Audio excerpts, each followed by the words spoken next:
Hello, പത്തരമാറ്റിൻ്റെ ഇന്നത്തെ പുതിയ വിശേഷത്തിലേക്ക് എല്ലാവർക്കും സ്വാഗതം. അങ്ങനെ കനകയും നയനയും ഒക്കെ വിഷുക്കണിയും ഒക്കെ ഒരുക്കുന്ന ഒരു തിരക്കിലാണ്. നന്ദുവാണെങ്കിൽ വല്ലാത്ത സങ്കടത്തിലുമാണ്. ഇതിനിടയ്ക്ക് അനിയുടെ ഒരു മെസ്സേജ് നന്ദുവിന് വന്നിട്ടുണ്ട്. നീ ഇന്ന് വന്നില്ലെങ്കിൽ ചിലപ്പോൾ എൻ്റെ മരണ വാർത്തയായിരിക്കും വിഷുവിന് നീ കേൾക്കാൻ പോകുന്നത് എന്നൊക്കെ പറഞ്ഞിട്ടുള്ള ഒരു മെസ്സേജാണ്. അതൊക്കെ കണ്ടിട്ട് നന്ദു ഭയങ്കര വിഷമത്തിലാണ്. പറഞ്ഞതുപോലെ അനി വല്ല അബദ്ധം എങ്ങാനും കാണിക്കുമോ എന്നൊക്കെയുള്ള ഒരു ഉൾഭയമുണ്ട് ആർക്ക്, നമ്മുടെ നന്ദുവിന്. ഏതായാലും നയന ചോദിക്കുന്നുണ്ട്, മോളുടെ മുഖത്ത് എന്താ ഒരു സങ്കടം? അപ്പോൾ നന്ദു പറയുന്നുണ്ട്, നിങ്ങളെയൊക്കെ കുറച്ച് നാളത്തേക്ക് പിരിയുന്നല്ലോ എന്ന് വിചാരിച്ചാണ് എനിക്ക് സങ്കടം എന്ന് പറയുന്നുണ്ട്. അതിലിടക്ക് നന്ദു അമ്മയോട് അനുവാദം ചോദിക്കുന്നുണ്ട്, ഞാനൊന്ന് ഫ്രണ്ട്സിനെ കണ്ടിട്ട് വേഗം വരാം അമ്മയെന്ന്. അപ്പോൾ കനക പറയുന്നുണ്ട്, ഈ രാത്രിയിൽ നീ എങ്ങും പോകണ്ട എന്ന് പറയുന്നുണ്ട്. അപ്പോൾ നന്ദു പറയുന്നുണ്ട്, രാത്രി ആയാൽ എന്താ കുഴപ്പം അമ്മേ, ഞാൻ ഇനി SI ഒക്കെ ആകുന്നതല്ലേ, അപ്പോൾ രാത്രി പകലെന്നൊക്കെ ഉണ്ടോ എന്നൊക്കെ ചോദിക്കുന്നുണ്ട്. അപ്പോഴേക്കും അവളുടെ 2 ഫ്രണ്ട്സ് അങ്ങ് പുറത്ത് വന്ന് നിൽക്കുന്നുണ്ട്. എന്നിട്ട് അവർ വന്ന് ചോദിക്കുന്നുണ്ട് കനകയോട്, ഇനി ഇവിടെ കുറച്ച് ദിവസം കഴിഞ്ഞിട്ടല്ലേ കാണുകയുള്ളൂ, ഇവിടെ ഫ്രണ്ട്സൊക്കെ അവിടെ കാത്തു നിൽക്കുന്നുണ്ട്, കുറച്ച് നേരത്തേക്ക് ഒന്ന് വിടൂ എന്ന് പറയുന്നുണ്ട്. അപ്പോൾ കനക പറയുന്നുണ്ട്, ഫ്രണ്ട്സുമാരോ, അതിൽ അനിയെങ്ങാനും ഉണ്ടോ എന്ന് ചോദിക്കുന്നുണ്ട്. അപ്പോൾ അവർ പറയുന്നുണ്ട്, ഇല്ല, അനിയെ ഞങ്ങൾ കണ്ടിട്ട് പോലും ഇല്ല എന്ന് പറയുന്നുണ്ട്. അപ്പോൾ നവ്യം പറയുന്നുണ്ട്, സാരമില്ലമ്മേ, അവളൊന്ന് പോയിട്ട് വരട്ടെ. അങ്ങനെ നന്ദു അവരോടൊപ്പം പോകുന്നുണ്ട്. അവൾ പോയതിൻ്റെ ശേഷം കനകയ്ക്ക് ചെറിയൊരു പേടിയൊക്കെ തോന്നുന്നുണ്ട്, ഇനി ആ കൂട്ടത്തിൽ അനി ഉണ്ടാകുമോ എന്ന്. എന്നിട്ട് നയനയോടൊന്ന് ആദർശിനെ വിളിക്കാൻ പറയുന്നുണ്ട്. അങ്ങനെ ആദർശിനെ നയന വിളിക്കുന്നുണ്ട്. ആദർശ് ചോദിക്കുന്നുണ്ട്, എന്താ ഹാപ്പി വിഷു പറയാനാണോ വിളിച്ചത്? അന്നേരം നയന പറയുന്നുണ്ട്, അല്ല, ഹാപ്പി വിഷു ഞാൻ നാളെ പറഞ്ഞോളാം. അപ്പോൾ ആദർശ് പറയുന്നുണ്ട്, വിഷുവിൻ്റെ അന്ന് എൻ്റെ ഭാര്യയുടെ മുഖം കണി കാണണം എന്നായിരുന്നു എൻ്റെ ആഗ്രഹം. അപ്പോൾ നയന പറയുന്നുണ്ട്, എൻ്റെ മുഖം കണി കാണുന്നത് ഇഷ്ടമല്ലായിരുന്നല്ലോ ആദ്യമൊക്കെ. അപ്പോൾ ആദർശ് പറയുന്നുണ്ട്, ആദ്യം നീ ഒരു പൂതനയായിരുന്നില്ലേ?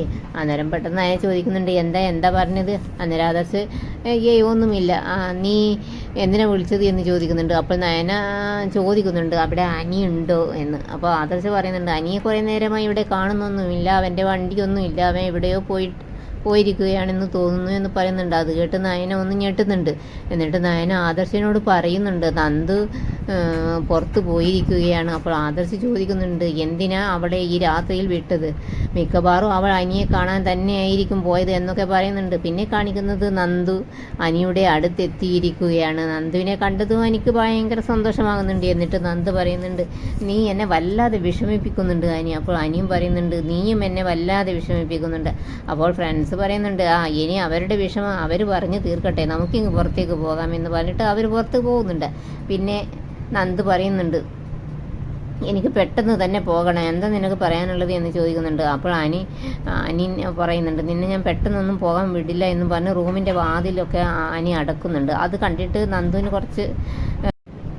കണ്ടിട്ട് നന്ദു ചോദിക്കുന്നുണ്ട്, എന്താ നിൻ്റെ ഉദ്ദേശം എന്ന് ചോദിക്കുന്നുണ്ട്.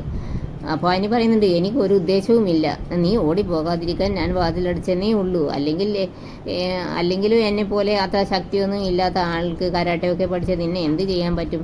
അത് കേട്ടപ്പോൾ നന്ദുവിന് ചിരിയൊക്കെ വരുന്നുണ്ട്. എന്നിട്ട് അനിയോട് പറയുന്നുണ്ട്, ഞാൻ SI ആയി കഴിഞ്ഞാൽ ആദ്യം ഞാൻ നിന്നെയാണ് അറസ്റ്റ് ചെയ്യുക, നീ എന്നെ ഇങ്ങനെ ശല്യം ചെയ്യുന്നതിന്. പിന്നെ നന്ദു എല്ലാവരും അവളെ അനിയെ കാണരുതെന്ന് വിലക്കിയതൊക്കെ പറയുന്നുണ്ട്. അനി അപ്പോൾ പറയുന്നുണ്ട്, എന്ത് തന്നെയായാലും നമ്മൾ ഒന്നിക്കുമെന്ന് പുരോഹിതൻ പറഞ്ഞിട്ടുണ്ട്. അത് കേട്ടപ്പോൾ ജോത്സ്യൻ പറഞ്ഞ കാര്യം നന്ദുവും ഇങ്ങനെ ചിന്തിക്കുന്നുണ്ട്. അപ്പോൾ അനി ചോദിക്കുന്നുണ്ട്, നീ എന്താ ചിന്തിക്കുന്നത്? അന്നേരം അല്ല, നീ ഇതിനെപ്പറ്റിയൊക്കെ പുരോഹിതനോടൊക്കെ ചോദിച്ചിനോ എന്ന് ചോദിക്കുന്നുണ്ട്. ആര്? നമ്മുടെ നന്ദു. ഇനി അദ്ദേഹം നിൻ്റെ മുത്തശ്ശനോടൊക്കെ ഇത് പറയില്ല? അന്നേരം അനി പറയുന്നുണ്ട്, ഇല്ല, മുത്തശ്ശനോടൊന്നും പറയില്ല. എൻ്റെ കല്യാണം കഴിഞ്ഞിട്ടുള്ള ജീവിതത്തിനെ പറ്റിയൊക്കെ ഞാൻ അദ്ദേഹത്തിനോട് പറഞ്ഞിട്ടുണ്ട്. ജാതകത്തിൽ നമ്മൾ തമ്മിൽ ഒന്നിക്കാനാ വിധിയെന്ന് അദ്ദേഹവും പറഞ്ഞിട്ടുണ്ട്. അതിനുവേണ്ടി പൂജകളൊക്കെ ചെയ്യാൻ ഞാൻ പറഞ്ഞിട്ടുണ്ട്. അപ്പോൾ നന്ദു പറയുന്നുണ്ട്, എൻ്റെ അനി, നീ എന്നെ കൊലയ്ക്ക് കൊടുത്തേ അടങ്ങും. അപ്പോൾ അനി പറയുന്നുണ്ട്, എനിക്ക് നീ ഇല്ലാതെ ജീവിക്കാൻ പറ്റില്ല. നീ എന്നെ അവഗണിച്ചാൽ പിന്നെ അതെൻ്റെ മരണത്തിലേ കലാശിക്കുകയുള്ളൂ. അതുകൊണ്ട് ഈ വിഷുവിന് നമുക്കൊരു തീരുമാനമെടുക്കണം. നമ്മളുടെ ഈ സ്നേഹം ആർക്കു വേണ്ടിയും വിട്ടുകൊടുക്കരുത്. അനാമിക എന്ന് എൻ്റെ ജീവിതത്തിൽ നിന്ന് പോകുന്നുവോ അന്ന് തൊട്ട് നമ്മൾ നമ്മുടെ ജീവിതം ആരംഭിക്കും. അങ്ങനെയുള്ള ഒരു ഉറച്ച തീരുമാനം അവരവിടെ നിന്ന് എടുക്കുന്നുണ്ട്. പിന്നെ കാണിക്കുന്നത് വേണുവിൻ്റെ വീടാണ്. രേവതി വേണുവിനോട് പറയുന്നുണ്ട്, വിഷുവായിട്ട് നമ്മളുടെ മോളോട് അവിടുന്ന് കിട്ടുന്നതെല്ലാം വാങ്ങാൻ പറ. കല്യാണം കഴിക്കുന്നതിന് മുമ്പ് അനിയെ കറക്കി വീഴ്ത്താൻ അവൾക്ക് നല്ല മിടുക്കുണ്ടായിരുന്നു. കല്യാണം കഴിച്ചതിൻ്റെ ശേഷം ആ മിടുക്കെല്ലാം പോയി. അവൾ കുറച്ച് സാമർത്ഥ്യം കാണിച്ചിരുന്നുവെങ്കിൽ അവിടെയുള്ളതെല്ലാം കൈപ്പിടിയിലാക്കാമായിരുന്നു. പിന്നെ വേണു അനാമികയെ വിളിക്കുന്നുണ്ട്. എന്നിട്ട് പറയുന്നുണ്ട്, നിൻ്റെ അമ്മ പറയുന്നുണ്ട് നിനക്ക് വിഷുവായിട്ട് കാര്യമായിട്ട് എന്തെങ്കിലും കിട്ടുമെന്ന്. അപ്പോൾ അനാമിക പറയുന്നുണ്ട്, ആ തരും, എൻ്റെ അമ്മായിയമ്മ എന്തെങ്കിലും തന്നാലായി. പിന്നെ രേവതിയും സംസാരിക്കുന്നുണ്ട്, മോളെ വിഷുക്കണി ഒരുക്കുന്ന സമയത്ത് നീയും മുന്നിൽ നിന്ന് എല്ലാം ഒരുക്കണം. അത് കണ്ട് കിളവനും കിളവിക്കും നല്ല സന്തോഷമാകണം. മോള് ആ വീട്ടിൽ ചെന്നതിന് ശേഷമുള്ള ആദ്യത്തെ വിഷുവാ, അതുകൊണ്ട് അവർ കാര്യമായിട്ട് എന്തെങ്കിലും തരും. പിന്നെ അനാമിക ചോദിക്കുന്നുണ്ട്, അതൊക്കെ പോട്ടെ, വിഷുവായിട്ട് അമ്മായിയച്ഛനും അമ്മായിയമ്മയും മരുമോൻ എന്താ കൊടുക്കുന്നത്? അപ്പോൾ രേവതി പറയുന്നുണ്ട്, എന്തെങ്കിലും കൊടുക്കണമെന്നുണ്ട് മോളെ, പക്ഷേ ഇപ്പോൾ കയ്യിൽ കാശൊന്നും ഇല്ലല്ലോ. ഇതാ ഞാൻ മോളുടെ അച്ഛൻ്റെ കയ്യിൽ കൊടുക്കാം എന്ന് പറഞ്ഞിട്ട് രേവതി ഫോണ് വേണുവിൻ്റെ കയ്യിൽ കൊടുക്കുന്നുണ്ട്. ഫോൺ വാങ്ങിച്ചിട്ട് വേണുവും പറയുന്നുണ്ട്, ഒലക്കയുടെ മൂഡ് എന്ന് പറയണമെന്നുണ്ട്, പക്ഷേ അത് പറഞ്ഞാൽ മോൾക്കും അതേ കിട്ടുകയുള്ളൂ. പിന്നെ നീ പറഞ്ഞേക്ക് അവരോട്, ഞങ്ങൾക്ക് അങ്ങനെ കൊടുക്കുന്ന സമ്പ്രദായമൊന്നുമില്ല എന്ന്. അപ്പോൾ അനാമിക പറയുന്നുണ്ട്, ഞാൻ അതൊന്നും പറയുന്നില്ല, അങ്ങനത്തെ സമ്പ്രദായമൊന്നും എവിടെയും ഇല്ലെന്ന് അവർക്കെല്ലാം അറിയാം. ഇവിടെയുള്ളവർക്ക് ഗിഫ്റ്റിൻ്റെ ആവശ്യമൊന്നുമില്ല. എങ്കിലും എന്തെങ്കിലും കൊടുക്കുന്നത് ഒരു മര്യാദയാണ്. കൊടുക്കുന്നെങ്കിൽ കൊടുക്കുക എന്ന് പറഞ്ഞിട്ട് അനാമിക ഫോൺ വെക്കുന്നുണ്ട്. ഇതോടെ ഇന്നത്തെ എപ്പിസോഡിൻ്റെ കഥ ഇവിടെ അവസാനിക്കുകയാണ്. നിങ്ങൾക്ക് ഈ വീഡിയോ ഇഷ്ടപ്പെടുമെന്ന് വിശ്വസിക്കുന്നു. ഇഷ്ടപ്പെട്ടാൽ സബ്സ്ക്രൈബ്, ലൈക്ക് ഒക്കെ ചെയ്യാൻ മറക്കല്ലേ. Thanks for watching.